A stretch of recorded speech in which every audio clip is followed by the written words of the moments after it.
Olá, tudo bem? Paz seja convosco, paz seja contigo, para você que está me assistindo aí agora através desse vídeo com uma nova mensagem. Eu espero que esteja tudo bem com você, com vocês, com a família, que vocês estejam realmente dentro da bênção de Deus e vendo na graça de Deus. Esse é o desejo do meu coração e quero dizer que estou muito feliz por estar novamente aqui, podendo trazer para cada um de vocês uma mensagem que venha a ser útil, que venha a ser edificante para a vida de vocês. Dou graças a Deus por mais um culto, hoje domingo de missões, domingo da família, um culto dedicado a estarmos orando com as famílias e pelas famílias. E muito importante para todos que vieram, para você que não veio, quero deixar então uma mensagem da Palavra de Deus, e para você que veio também, para que possa estar novamente ouvindo, refletindo. A mensagem que eu tenho hoje, ela está baseada no texto do Salmo número 142, mais objetivamente do versículo 1 ao versículo 4. Então eu quero deixar esse texto para estarmos meditando nele e para estarmos nos edificando nele.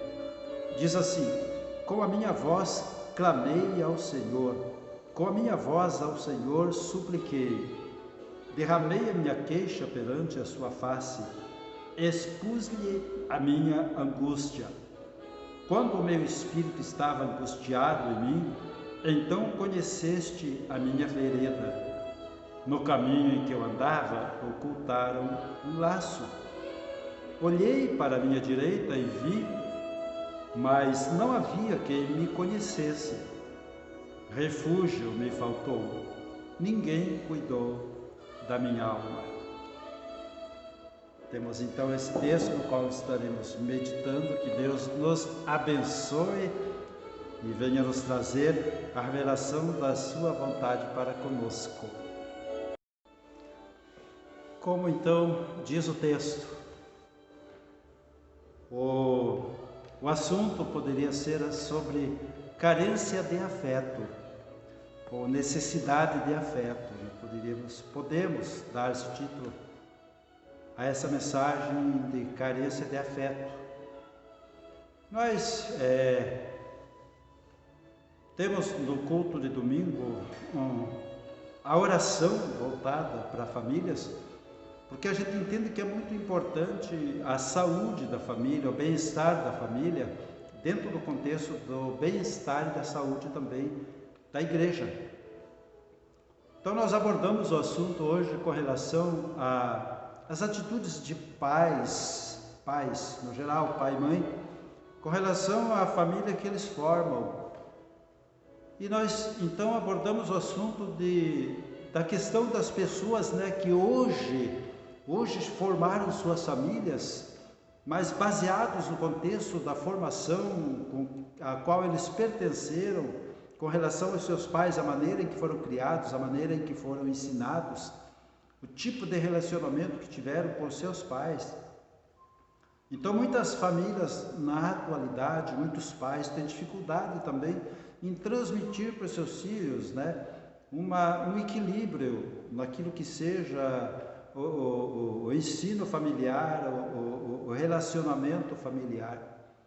Nós temos, nós que somos de uma geração já mais antiga, a gente sabe que mais para o passado era difícil, assim, os pais que tinham uma aproximação com seus filhos, um relacionamento com seus filhos mais aberto, mais no sentido de abraço, mais no sentido de um beijo carinhoso, mais no sentido de também uma palavra de carinho, uma palavra de valor, uma palavra de motivação, uma palavra de construção emocional. Então a gente vê, que hoje as pessoas estão tendo dificuldades em transmitir para os seus filhos, porque hoje mais do que nunca as informações que chegam até nós, as informações às quais os filhos têm acesso, exige então uma atitude diferente dos pais, daqueles pais do mais antigamente, digamos assim. E hoje mais do que nunca. com relação à velocidade das informações e a quantidade de informações que chegam aos filhos. Então os pais precisam estar mais atentos nessa questão de relacionamento familiar, porque muitas pessoas hoje carregam ainda dentro de si traumas do que eles viveram dentro de uma família com um sistema rígido, onde não era colocado dentro do coração, da mente do filho, o valor que eles tinham com relação a filhos, com relação a pessoas, com relação a entes queridos, né? Então, muitas vezes a forma como a pessoa foi criada tornou então um adulto, muitas vezes carente de afeto e que não tem para dar aquilo que os seus filhos precisam, porque ninguém dá o que não tem.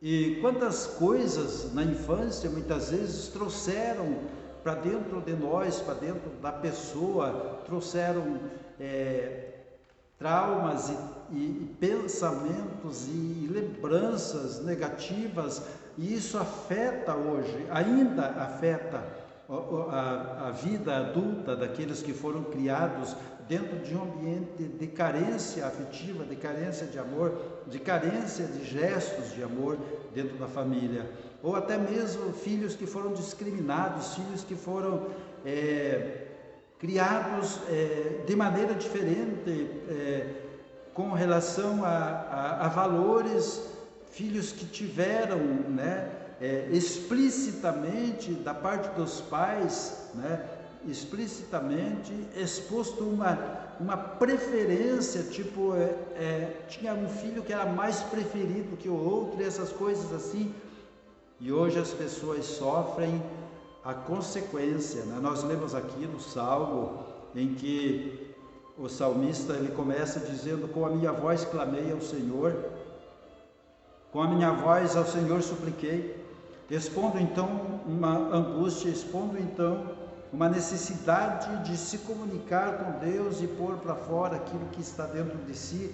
No versículo 2 diz: derramei a minha queixa perante a sua face e expus-lhe a minha angústia. Aqui, quando nós chegamos então ao versículo 4, que ele diz: ninguém cuidou da minha alma, então nós vemos a relação que isso tem com relação à sua busca, à sua súplica, a sua queixa diante de Deus, a situação em que se encontra de abandono, a situação em que se encontra muitas vezes até de discriminação, a situação em que se encontra com relação à carência afetiva, carência emocional, carência de valor, carência de importância da parte de outros, mas muito mais objetivamente da parte dos seus familiares, de dentro do ambiente com que foram criados, carência afetiva da parte de um irmão, de uma irmã, de um pai, de uma mãe. Então, muitas vezes os pais criaram os filhos com preferência, tipo assim, demonstrando mais amor ou mais atenção a outros filhos e deixando de lado, carente de atenção, deixando de lado essa pessoa que hoje se encontra numa situação assim, em que se encontra praticamente assim flagelado, espiritualmente e também emocionalmente, psicologicamente, vivendo um flagelo dentro da sua alma, a ponto de se sentir, por mais que já tenha formado uma família, por mais que já tenha sua própria família, mas se sentindo desequilibrado, se sentindo uma pessoa ainda não situada consigo mesmo, não resolvida, com coisas que ainda arrastaram consigo para dentro agora do seu relacionamento familiar, trazendo desequilíbrio na maneira com que agora está formando a sua família. Eu quero estar também destacando, em contrapartida, a alegria de ver os pais atuais, os nossos jovens de hoje, quando formam família, os pais mais atuais, a maneira como eles agem com seus filhos, a maneira como eles criam seus filhos é totalmente diferente. Eles são abertos, eles se entregam, eles dão aos seus filhos tudo aquilo que não tiveram dão aos seus filhos o carinho, a atenção, reparam aqueles erros, né, cometidos por seus pais. A gente tem uma alegria em ver como os pais de hoje curtem seus filhos, como os pais de hoje amam seus filhos, como os pais de hoje sentem falta dos seus filhos, como os pais de hoje querem estar com os seus filhos, são mais caseiros, são mais assim, atenciosos para, não só com o filho, mas com relação a cônjuge, com relação à esposa, com relação ao esposo. Esses pais atuais, eles já são mais diferentes, mais atualizados, já tem mais dentro de si, né, a escolha de se dedicar mais e reparar aquilo que lhe causou um dano dentro de si com relação à maneira do que eles receberam quando eles estavam sendo formados como pessoas, né, dentro do caráter do que hoje eles são. Nós podemos ver no livro de Provérbios, no capítulo 17, no versículo 6 de Provérbios, um texto que diz assim: os filhos dos filhos são uma coroa para os idosos, né? E os pais são o orgulho dos seus filhos. Aqui está uma diferença já. É isso que Deus quer que as pessoas sintam, enxerguem, que os filhos são uma honra, são um prêmio, os filhos são uma recompensa para os pais, depois de vê-los criados, como aqui diz, né, que o avô, ele vê nos netos como uma recompensa, aquilo que ele passou para os filhos, o filho passou para os netos, e hoje eles se sentem coroados, recompensados em verem então os seus netos da maneira que são. E também fala assim que os pais são um orgulho, ou o orgulho dos seus filhos, diz esse capítulo 17, versículo 6 de Provérbios. Isto é o certo, isto é o sadio. Filhos que se orgulham dos pais, pais que veem dos seus filhos a recompensa de tudo aquilo que eles empreenderam como esforço, em relação a todas as dificuldades e agruras pelas quais passaram para poder dar aos filhos o que os filhos realmente precisavam, não só no sentido material, no sentido cotidiano, mas no sentido de carência, um abraço, uma palavra, um beijo, aproximação, presença, né? Hoje a vida moderna muitas vezes exige já que os pais coloquem seus filhos desde pequeno nas creches, e só se vê no final do dia, e o corre-corre do dia a dia faz com que eles venham notar que os filhos estão com problema só na adolescência, quando os filhos já se distanciaram dos pais, estão procurando em outras pessoas aquilo que não tiveram em casa. E é preciso ficar atento, porque está cheio de oportunistas por aí, para poderem estar, né, catando seus filhos e oferecendo para eles uma oportunidade do que eles não tiveram com seus pais na infância. Então está cheio de oportunistas por aí, no mau sentido, né, através aí de influenciadores, até mesmo virtuais, que estão educando seus filhos de uma maneira nociva, de uma maneira destrutiva. É preciso estar muito atento quanto a isso. No versículo 3 aqui, a gente vê uma coisa que é uma realidade, né, e que muitas vezes passa desapercebido na vida daquele que está sofrendo esse processo. No versículo 3 diz assim: quando o meu espírito estava angustiado em mim, então conheceste a minha vereda, no caminho em que eu andava, me ocultaram um laço. E quantas pessoas se sentem assim ainda, enlaçadas por um laço oculto que foi colocado na sua trajetória de vida, no seu caminho, esse laço que os prendeu, que os laçou, que os faz viverem hoje ainda o reflexo daquilo que eles viveram no passado, o reflexo daquilo que eles viveram na infância, né? Como se fossem laçados por uma circunstância e ficassem presos nesse laço. Isso ainda lhes faz mal, isso ainda lhes traz desequilíbrio. E hoje são cristãos que estão na igreja, mas que ainda não se entregaram a Cristo, que ainda não têm um relacionamento com o Pai, de maneira que possa lhes libertar, o nosso Pai Celestial, porque eles ainda projetam a Deus, o Pai Celestial, projetam para Ele a figura desse pai terreno, dessa mãe que não lhes deu aquilo que eles precisavam e, ao contrário, até mesmo lhe deram aquilo que eles não precisavam, lhe causando dano e carência e desequilíbrio. Então nós vemos aqui que muitas pessoas ainda carregam dentro de si um laço escondido, um motivo que eles ainda não perceberam, não sabem, mas que lhes afeta. Aquilo foi uma armadilha que lhes trouxe para a vida atual um sentimento muitas vezes de inferioridade, um sentimento muitas vezes de desvalor, um sentimento muitas vezes, de depreciação, ou seja, não foram apreciados como pessoas, e hoje então são pessoas infelizes que já conhecem a palavra, conhecem o evangelho, mas não se entregam, pessoas que estão aí e então lutando com todas as suas forças para solucionar um problema que só Deus pode solucionar, mas também não se entregam a Deus, não buscam em Deus.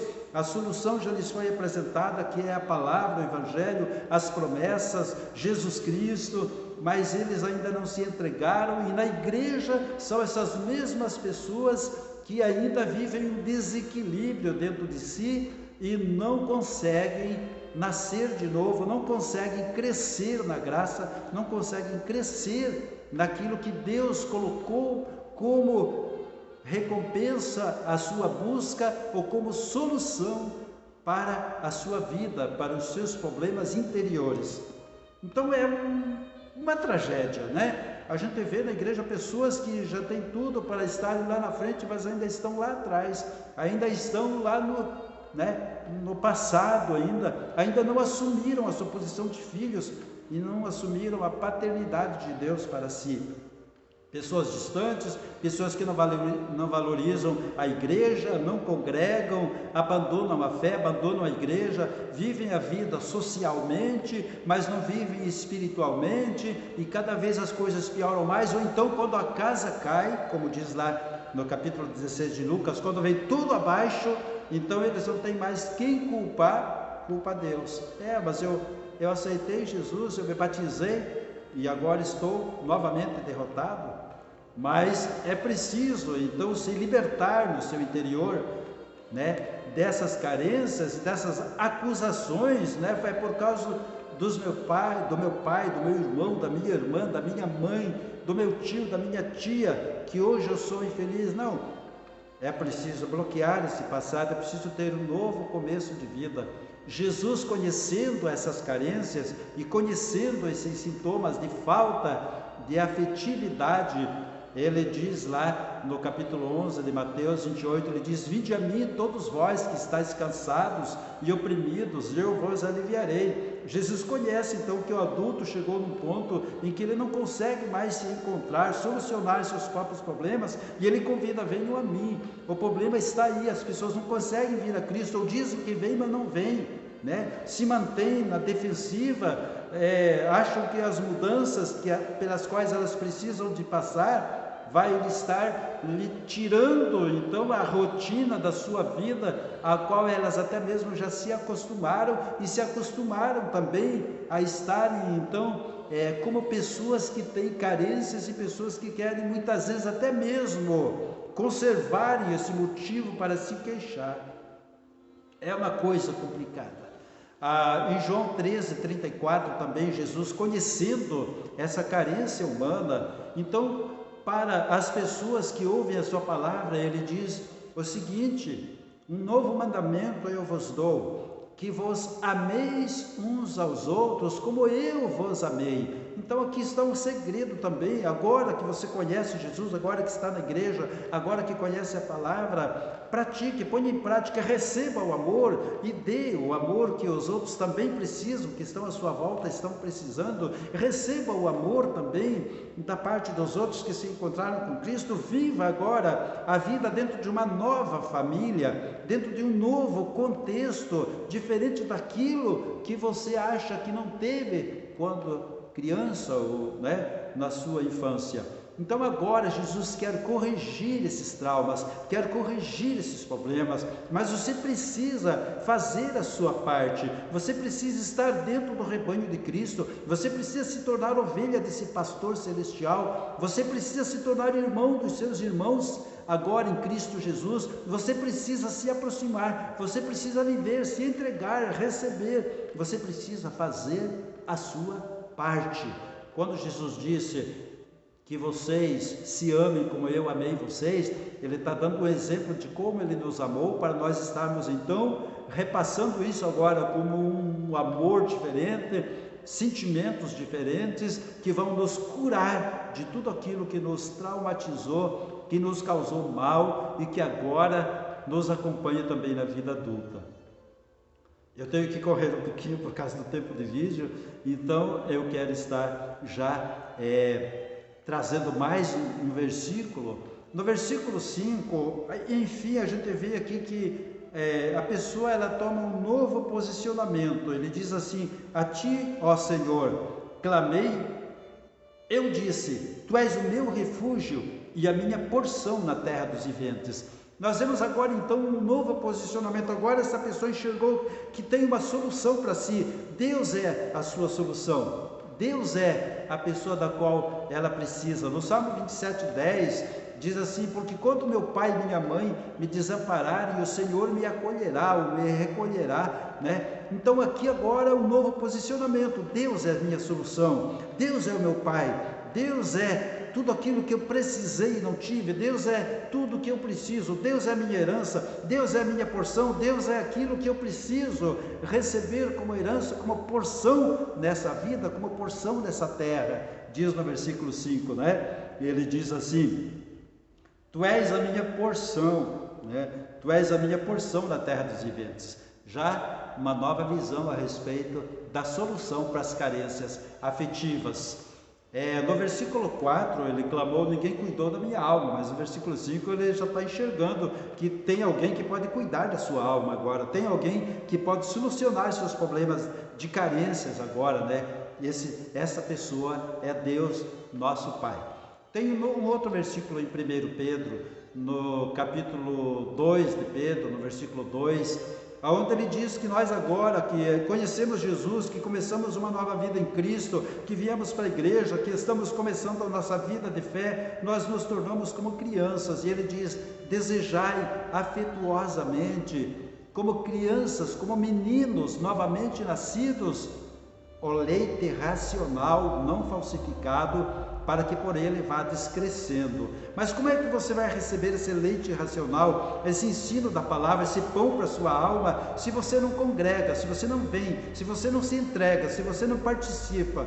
Então o apóstolo Pedro lhe diz ali que quando nós conhecemos Deus, recebemos Jesus, nos tornamos crianças de novo, e como crianças precisamos de alimento, sermos alimentados, e ninguém vai ser alimentado fora do lugar aonde ela precisa crescer. Então é muito importante a nossa vida em família, agora nova família, somos novas criaturas em Cristo, precisamos crescer, precisamos do leite racional, que é a palavra de Deus, precisamos ouvir, precisamos absorver os ensinos da Bíblia para a nossa vida, precisamos congregar, enfim, para contemplarmos e aprendermos dentro do templo, como diz o Salmo 84, né? Eu tenho aqui uma conclusão baseado num conflito familiar gerado entre Esaú e Jacó. Eu vou estar rapidamente abordando um versículo que é o Gênesis 25, versículo 28, onde diz o seguinte: Isaque amava Esaú, porque comia da sua caça, mas Rebeca amava Jacó. Então aí 2 filhos gêmeos, o pai amava um mais do que o outro, a mãe amava um mais do que o outro, se criou um conflito que quem conhece a narrativa, né, da vida de Jacó e de Esaú, sabe que Jacó acabou roubando a primogenitura, ele roubou, né, a bênção, a herança da bênção, ele roubou isso de Esaú, porque a Esaú havia esse direito dele receber a bênção de Isaque, a bênção paternal, né? Porque ele era o primogênito, embora gêmeos, mas Esaú, ele nasceu primeiro, né? Então Jacó acabou, né, por questão de preferência ou questão de rejeição, ele acabou, ou de ambição, acabou roubando a primogenitura, enganou o seu pai e fez com que seu pai abençoasse assim. Isso trouxe um conflito entre eles, que só foi, eu quero citar outro versículo que está em Gênesis 33, onde nós vamos então, após muita coisa que aconteceu entre eles, a ponto de Jacó ter que ir embora, a ponto de Esaú prometer matar ele, ia matar mesmo se ele não fugisse, aí Jacó teve que fazer a sua vida longe, mas aquilo ficou dentro dele, aquele conflito, aquela carência, aquela necessidade de relacionamento familiar, de se relacionar com seu irmão, de receber o perdão, de perdoar, de fazer as pazes.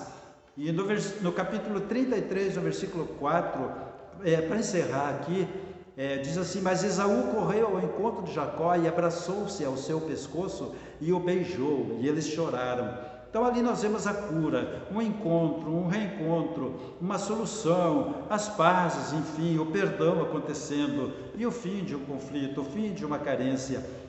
A você que está me ouvindo, eu deixo essa mensagem agora: não viva carente. Você precisa, já que não podemos voltar ao passado e dizer aos nossos pais ou aos nossos familiares que foram responsáveis por nós, não tem uma máquina do tempo para voltar até eles e dizer, quando criança, que precisávamos disso ou daquilo, que isto ou aquilo estará nos afetando para o futuro. Não dá mais. O que passou, passou, já está feito, já causou o dano que causou, ou a felicidade que causou, mas agora, em Deus, você tem outra oportunidade. Você pode estar deixando que Deus te cure, que Deus te liberte dentro de você dessa prisão, desse laço armado que te pegou pelo caminho, né? E como Esaú e Jacó, eles tiveram um final feliz, você pode, agora que está em Cristo, agora que se conhece o Evangelho, conhece a palavra, você pode ser curado dessas coisas que te prejudicam, que te fazem sonhar mal, que te fazem ter pesadelos, que te fazem olhar com desconfiança para as pessoas, que te fazem uma pessoa fechada, que te fazem uma pessoa desequilibrada emocionalmente, que te fazem uma pessoa insegura. Você pode ser curada disso agora em Deus, porque Deus, Ele te toma nos braços como filhos queridos, né? Ele nos toma nos braços como ovelhas que precisam de um pastor. Ele nos toma nos braços, como diz lá em Jeremias, e nos dá a oportunidade de um novo começo, como nós vemos no capítulo 3 de São João e nesse capítulo 2 ali, versículo 2 de 1 Pedro. Receba isto em nome de Jesus. Eu quero estar orando por você e quero estar pedindo que Deus esteja curando o seu trauma, o seu problema interior. Ore comigo, pensa em Jesus, vamos nos colocar em oração agora. Nosso Deus e Pai, em breves palavras, nesta breve oração, eu te peço que o Senhor esteja, meu Pai, libertando esse teu filho, essa tua filha, de todos esses conflitos que lhes fazem sofrer. E que estejas ajudando eles, Deus, a aproveitarem essa nova chance para se curarem, para se libertarem. Que não venham se distanciar novamente de Ti, que não venham gastar esta oportunidade, pondo fora, Deus, esta oportunidade agora de se reconciliarem contigo, Deus da glória, e de receberem de Ti o amor que não tiveram dos seus progenitores ou dos seus familiares, daqueles que cuidaram de si, Pai. Em nome de Jesus eu te peço que o Senhor esteja ajudando esta pessoa a permanecer no lugar para onde o Senhor os chamou, permanecer na igreja, permanecer, Deus da glória, cumprindo aquele voto que fizeram quando foram batizados, em pertencerem, permanecerem na igreja, em pertencerem à família de Deus, em não se distanciarem para que o inimigo não venha derrubá-los, para que a sua casa não venha cair, não venha ser destruída. Ó Deus, em nome de Jesus, abençoa esta pessoa dentro da sua família, abençoa como líder de família, como chefe de família agora, abençoa, Senhor Deus, para que venham a gerar filhos que tenham, ó Deus, dentro de si satisfação em terem pertencido a uma família sadia e equilibrada. Eu entrego nas suas mãos com oração cada um dos que me assistem, do que me ouvem agora, em nome de Jesus, para a glória do Pai, do Filho e do Espírito Santo. Amém, amém. Receba o carinho, o amor de Deus e até o próximo vídeo. Paz seja com